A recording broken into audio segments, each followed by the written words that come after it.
एको अंग। सार असार जड़ चेतन का पृथक करना ही विवेक है। फूटी आँख विवेक कही, लखे न संत असंत, जाके संग दास बीस है ताको नाम महंत। लोगों के विवेक की आंखें फूट गई हैं, वे संत असंत नहीं परख पाते। जिनके साथ में 10-20 साधु वेशहारी या मनुष्य हो गए, उन्हीं का नाम महंत हो गया। जब लग नहीं विवेक मन, तब लगे न तीर, भव सागर नामी तरह, सतगुरु कहे कबीर। जब तक हृदय में विवेक नहीं आता, तब तक कोई कल्याण नहीं पाता।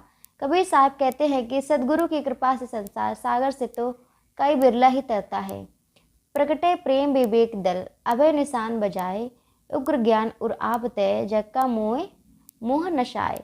प्रेम भक्ति के प्रभाव से जब हृदय में विवेक सेना प्रकट होती है, तो श्रेष्ठ ज्ञान हृदय में आते ही निर्भयता का नगाडर बजाकर विवेक सेना जगत मोह के दल का विनाश कर देती है।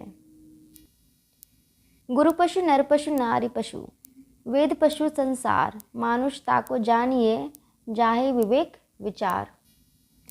गुरु का पक्ष लेने वाले गुरु पशु, बड़े बड़े मनुष्यों का पक्ष लेने वाले नर पशु, स्त्री में आसक्त रहने वाले नारी पशु, विवेक छोड़कर किसी शास्त्र का पक्ष लेने वाले वेद पशु।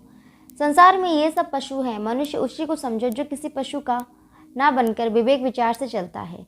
कहे कबीर पुकारी के, संत विवेकी होए, जामे शब्द विवेक है, छत्र धनी है सोए।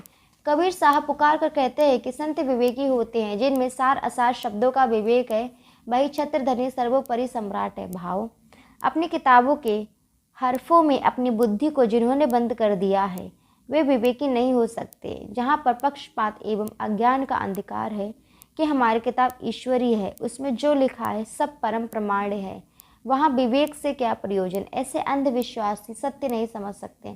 वास्तव में किसी ग्रंथ का पक्ष नहीं रखना चाहिए। सार असार शब्दों का विवेक होना चाहिए। पुस्तकों को पक्षपाती एवं जड़ पुस्तकों के पूजने वाले मूर्ति पूजक बुत परस्तों से अधिक गया बीता है। साधु मेरे सब बड़े, अपनी अपनी ठौर, शब्द विवेकी पार की, सो माथे के मोर। अपने अपने स्थान पर हमारे सभी संत श्रेष्ठ हैं, परंतु सार असार शब्दों के विवेकी पारखी संत सर्वोपरि सिर मुकुट हैं।